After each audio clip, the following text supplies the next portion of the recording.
જય ગૌ માતા, જય ઠાકોરજી, ધનરાજ પ્રાકૃતિક ફાર્મ, નારણભાઈ વસરા. ચાલો, એક સરસ મજાની કોમેન્ટ હતી ને, સરસ મજાનો ટોપિક એવો મને લાગ્યો, તો એના ઉપર આપણે વાત કરીએ.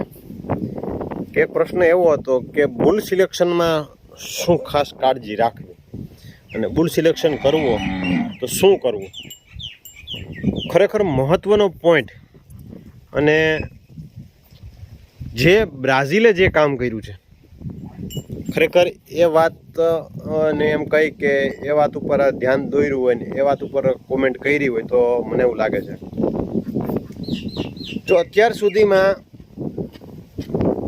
જાગૃતતા ઘણી આવી, સુધારો પણ ઘણો આવ્યો, શું ખરેખર બોડી ફિટનેસ અને મિલ્ક કેરેક્ટર વાઇઝ ત્યાં સુધી આપણે સારા એના કરતાં છે જ નથી એવું ને. ઘણા બધા બ્રીડરો પાસે છે, તો ત્યાં સુધી સામાન્ય ગૌપાલક નાના ખેડૂત પાસે શું કે એ માહિતી પહોંચી છે કે એ પોતે કરી શક્યા છે. તો ચાલો એ વાત ઉપર આપણે ખાસ ધ્યાન દોરીએ. તો આ આપણો રુદ્ર છે, બરોબર.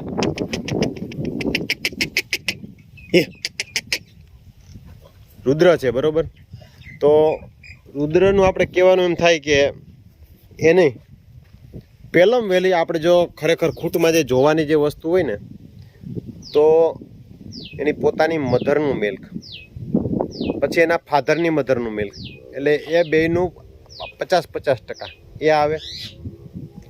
પછી એની મધરનું મિલ્ક અને મધરની ફાધરનું મિલ્ક સેમ એ જ રીતે. કમસે કમ જાજુ આપણે ન જોઈએ ને તો 3 પેઢી સુધી આપણે જોઈએ ને, 3 પેઢી સુધી તો પણ જાજો બધો એટલે જાજો બધો ફાયદો થાય. પછી બીજા નંબરમાં ઘણી બધી ગાયોને શુગર ઘટી જવાના પ્રશ્નો હોય, તો એ પણ એક અહેમ હિસ્સો અને એક મેન પાર્ટ છે. શુગર ઘટી જવાના જે પ્રશ્ન હોય ને એ પ્રશ્ન પણ એમાં ન આવવો જોઈએ. ઘણા બધા નંદી આપણે જોઈ એકદમ લૂઝ બોડી વીક, બરાબર. ખૂટ પોતે જ લૂઝ બોડીનો હોય, તો એને ક્યાંથી આવ્યો હોય? એની મધર કાં એનો ફાધર, એ બેમાંથી એક કેરેક્ટર વાઇઝ હોય તો જ હોય. હું તમને દેખાડું કે જે આ 10 વેતર વ્યાઈ ચૂકેલી ગા છે, એકદમ ફિટનેસવાળી છે. 10 વેતર વ્યાઈ ગયેલી એકદમ ફિટનેસવાળી છે. આની જે વાછડી હતી આપણે જે મિશ્રી, બરાબર, એ પણ એકદમ સરસ મજાની સુંદર, એકદમ કેરેક્ટર વાઇઝ સારી હતી. તો કહેવાનો હેતુ અને ધ્યેય આપણો માત્ર કેવો હોય કે એમાં દૂધ આવવું જોઈએ, બ્યુટી આવવી જોઈએ અને સુંદરતા પણ, ક્વોલિટી પણ આવવી જોઈએ. આ આપણી ગા છે, આ પણ ઘણા બધા વેતર વ્યાઈ ચૂકેલી છે. તમે આનું પણ body look, body fitness, udder quality, આ બધી જ વસ્તુ આપણે જોઈ શકીએ. આ ફિટનેસને બધી, બરાબર. ઘણા આપણે કિસ્સા એવા જોઈએ કે 4-5 વેતર કે 6 વેતર કે થાય ને, તા એકદમ વીકનેસવાળી, લૂઝ બોડીની, ઢીલા બોડીની, ઢીલા આવના બાંધાવાળી અને લાંબુ આવ થઈ ગયું એવી પરિસ્થિતિમાં આપણે જોઈ. તો એવી ગાયોમાંથી જે આપણે બચ્ચા જે આવે એ બચ્ચામાં એના વીક પોઈન્ટ કહેવાય અને milk character wise, body fitness character wise અને એના પગની ફિટનેસ, એના શરીરની ફિટનેસ, આ બધા જ એમાં પોઈન્ટ મહત્વના ભાગ ભજવે છે. તો આ આપણી ગાય છે, આ એની કમ્પ્લીટ જે ફિટનેસ છે અને આ એનો બાપ છે રુદ્ર આપણો, બરાબર. આ એનો સન, આ એનો વાછડો, બરાબર. આ એની ફિટનેસ તમે શરીરની તમે જોઈ શકો છો. એની મૂત્રાશયની જે ફિટનેસ છે, બરાબર, એ જોઈ શકીએ. આપણા પગ છે, પગની ફિટનેસ જોઈ શકીએ, બરાબર. એકદમ પતલો, સ્લિમ અને સરસ મજાનો લુક વાઇઝ.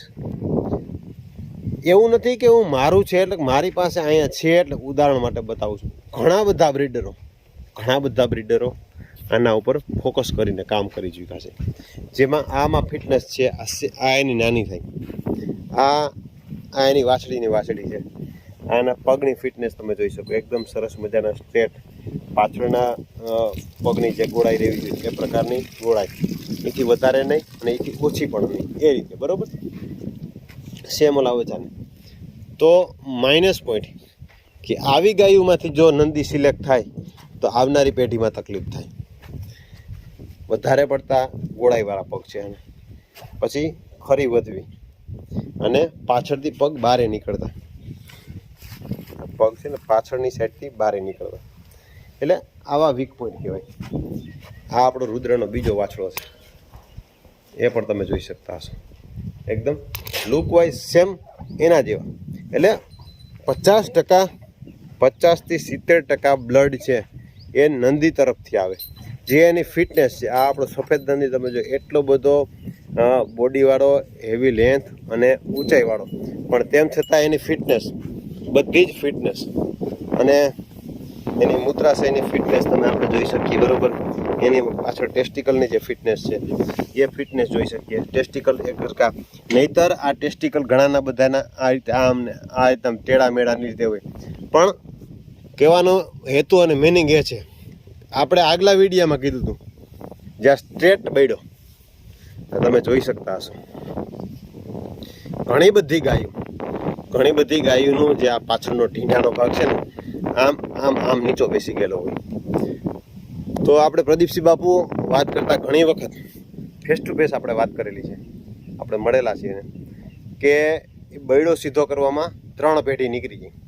3 પેઢી એટલે કે આપણે જે ગાય હોય ગાયમાં મૂકીએ એની વાછડી આવે અને પાછી એની વાછડી આવે, કન્ટિન્યુ સારા નંદીનું એમાં સંવર્ધન કરીએ ત્યારે એની ચોથી પેઢીએ એ બૈડો એનો સીધો થાય.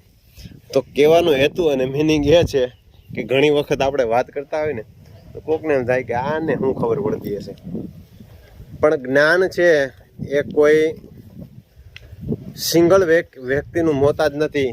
જ્ઞાન છે ગમે ત્યાંથી મેળવવા ધારે માણસ તો મળી ચૂકે, અને જો આ પોતે જે વિષયની પાછળ સમર્પિત થઈ જાય એટલે 100% એમાં મળે. તો ખાસ કરીને આપણે ગૌધન પાછળ ફોકસ કરવાનું મેન કારણ એ છે કે સુંદર, સારું, સરસ મજાનું આપણા બધા જ ના આંગણે, ના કે સિંગલ મારા આંગણે, ના કે કોઈ બીજા કોઈના આંગણે, સિંગલ વ્યક્તિના આંગણે નહીં, બધા જ ના આંગણે સુંદર, સરસ મજાનું અને સારું અને દુધાળી નસલની ગાયો આપણા બધા જ આંગણે થાય એવો પ્રયત્ન છે. એટલા માટે થઈ કન્ટિન્યુ આપણે પ્રયત્ન કરીએ જવાબ દેવાનો, અને મારી પાસે જેટલું જ્ઞાન છે એટલું બાંટવાનું. તો મને ફૂલ સપોર્ટ કરજો મિત્રો, કે આપણા વિડીયોને લાઇક કરજો, કોમેન્ટ કરજો, જ્યાં પણ તમને એવું લાગે ત્યાં શેર કરવાનું ન ભૂલાય, અને જો નવા હોય તો સબસ્ક્રાઈબ કરજો. તો આપણે આગળ વાતને વધારીએ કે આપણે જે આ રુદ્ર છે આનું ઘણી વખત આપણે કીધેલું છે.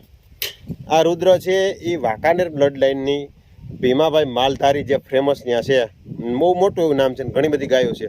એની પાસેથી મારા એક મિત્ર છે અહીંયા, એ પોતે લઈ આવ્યા હતા ત્યારે લગભગ આજથી 8 વર્ષ પહેલાં, ત્યારે 1,11,000 રૂપિયાની ગા લઈ આવ્યા હતા એ ભાઈ.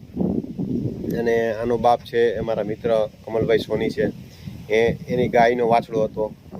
એમાં પણ સારું એવું 11 લીટર એક ટાઈમનું દૂધ હતું. અને એનો બાપ સ્વામિનારાયણ કુંડળ મંદિરનો તોખાર કરીને ફૂટ હતો. એટલે ખૂબ સારી એવી પેડિગ્રી અને ખૂબ સારી એવી લાઈનથી છે. તો ઘણા બધા લોકોની ડિમાન્ડ છે, ઘણા બધા લોકો મેસેજ વોટ્સઅપના માધ્યમથી ઘણા બધા એમ કહે છે કે તમે અમને આના સીમન કે XYZ આ તે તમે અમને પ્રોવાઈડ કરી શકો. તો સીમન આપણે બનાવ્યા નથી, અને હાલ આપણે અત્યારે બનાવવા પણ નથી. ના બનાવશું પણ ક્યારે કે એના બચ્ચા છે, એના બચ્ચામાં દૂધ આવશે ને ત્યારે આપણે સીમન બનાવશું, અને એ પણ વ્યાજબી ભાવે, ના કે એટલી હેવી રેન્જના કે સામાન્ય કોઈ ગૌપાલક હોય એ પણ લઈ ન શકે. એટલે આ 2 નંદી છે. આની મામાં પણ દૂધ સારું હતું, આના બાપની મામાં પણ દૂધ સારું હતું, અને આ પણ આપણે ભાવનગર બ્લડ લાઇનથી જ છે. એટલે કહેવાનો હેતુ અને મિનિંગ એ જ છે કે સારું, અને આપણે ત્યાં દૂધ હોય ને, દૂધ એમાં એ આપણે ત્યાં બચાવ્યા એમાં દૂધ હોય એ પછી જ આપણે એને કાયદેસર આપણે કહી શકીએ. અને આની તમે હાઈટ જોઈ શકતા હશો, મારે એટલે સામે પહોંચે છે, બરાબર. અને આ આપણે 6 મહિનાનો હતો ને ત્યારે આપણે લઈ આવ્યા હતા. એટલે ખૂબ હાઈટ, લેન્થ અને લંબાઈવાળો, અને બહુ હેવી બોડીમાંય નથી, અને તેમ છતાં એની ફિટનેસ તમે જુઓ, લંબાઈ ઊંચાઈ હોવા છતાં, અને એકદમ હોજ પણ એનું આ બ્રીડ કેરેક્ટર વાઇઝ આવનારી પેઢીને આપે. આ છે ને, આ એના ગુણ છે ને, જે આ બ્રીડ કેરેક્ટર વાઇઝ છે ને, જેનું હોજ પણ એ આવનારા એના બચ્ચાને આપે, એમાં જે છે એટલે એ વસ્તુ મહત્વનું છે. એટલે આમાં અને આમાં જે દૂધ આવશે ને એ પછી આપને પરવડે અને સામેવાળાને પરવડે ને એ પ્રમાણે આપણે એના સીમન બનાવશું આવનારા ભવિષ્યમાં. એટલે હજી તો વાર છે, હજી તો આને કમસે કમ 1.5 થી 2 વર્ષ થઈ જાય. એના બચ્ચામાં સારું દૂધ આવશે તો જ એના સીમન બહાર પડશે, નહીંતર એના સીમન બહાર પડશે નહીં. કેમ કે સારી ઓળખ મારી બતાવી, સારી ઓળખ નંદીની કરાવી અને એનું ફ્યુચર બ્રાઇટ બતાવી, અને જો એનું હું એમ કહું કે એનો વેપાર કરવા માટે થઈને કરું તો મારાથી હું એમ ન કહી શકું કે ગૌપાલક, ગૌભક્ત કે કોઈ પણ. કેમ કે આના મા બાપ હાઇટ બોડીવાળા હતા એ મને ફાઇનલ છે, ખબર છે. એની 2 પેઢી હાઇટ બોડીવાળી હતી, પણ આપણે જ્યાં લઈ આવ્યો ત્યાં એનું બાળ પણ ગંજાઈ ગયું, એના કારણે તેને એની હાઇટ નીચી રહી. એટલી બધી છે પણ એટલી બધી નથી. પણ આપણે 2 દિવસ પહેલાં જ આપણો વિડીયો મૂક્યો મોરનો, બરાબર, જે અત્યારે ગૌશાળામાં છે ત્યાં અત્યારે હજી 20 મહિનાનો થયો તો અત્યારે રુદ્ર જેવડી હાઇટ એની થઈ ગઈ છે. ખાલી માત્ર 20 મહિનાનો થયો છે અને રુદ્ર જેવડી હાઇટ થઈ ગઈ છે. અને એ પૂર્ણ અને પુખ્ત થશે ત્યારે એકદમ કમ્પ્લીટ હાઇટવાળો નંદી થશે. તો આપણો કહેવાનો મતલબ ને હેતુ એ છે કે આપને ખબર છે કે આપણા નંદીમાં એટલી હાઇટ નથી, એના બાપમાં એટલી હાઇટ નથી, એની મામાં એટલી હાઇટ નથી, અને તેમ છતાં જો આપણે માત્ર વેપારના માધ્યમથી જો ઘણા બધા લોકો, કોઈ એક સિંગલ વ્યક્તિને કોઈને નથી કહેતો અને કોઈને ટાર્ગેટ કરવા પણ નથી માગતો, હું કોઈને કહેતો પણ નથી, આપણો ધ્યેય અને હેતુ એવું ક્યારેય નથી હોતો. પણ કોઈ એક સિંગલ વ્યક્તિ કે એવું આપણે કહેતા જ નહીં, પણ આપણે ખ્યાલ હોય કે આનું breed character, body character wise ને એની પેઢી દર પેઢીમાં હાઇટ નથી, ગ્રોથ નથી, અને આપણે એના બચ્ચા, એના સીમન બનાવીએ તો આવનારું ભવિષ્યનું ઉજળું કોઈ દી ન હોઈ શકે, અને એના બચ્ચા એટલા હાઇટ ગ્રોથવાળા પણ ન થઈ શકે. એટલે ખાસ કરીને કે જ્યાં સુધી જે બ્રીડમાં પોતે દૂધ ન લઈ શકે, પોતે એમાં દૂધ ન લઈ શકે અને દૂધ પ્રૂફ ન કરી શકે, ત્યાં સુધી મને એવું નથી લાગતું એના સીમન બનાવવા. એટલે ખાસ કે એમાં નંદી સિલેક્શનમાં એનું પોતાનું મધર ફાધરનું, એના માનું મધર ફાધરનું, આ રીતે દૂધ હોવું, દૂધમાં પછી એની ઇમ્યુનિટી પાવર છે, આ બધા જ ઘણા બધા પાસાઓ ભાગ ભજવે છે. સામાન્ય ખેડૂત પાસેથી પણ સારો નંદી મળી જાય એવું નથી, પણ ખાસ કરીને એની બોડી ફિટનેસ અને મિલ્ક રેકોર્ડ, આ 2 વસ્તુ ભાગ ભજવે છે. એટલે ખાસ કરીને જો તમને આપણો આ વિડીયો સારો લાગ્યો હોય તો શેર કરજો, જેથી કરીને આવનારા સમયમાં આ વિષય ઉપર માહિતી કોઈ પણ વ્યક્તિ જાણવા ઈચ્છતો હોય તો એને માહિતી મળી જાય, અને આપણે આવા સારા વિડીયો બનાવી અને સામાન્ય ગૌપાલકો સુધી આપણે ઘેરે સુંદર, સારી અને દુધાળુ ગાય પોતે ડેવલપ કરતો થાય ત્યાં સુધીને આપણે પ્રયત્ન કરવા. ચાલો નવા વિડીયો સાથે મળશું. જય ગૌ માતા.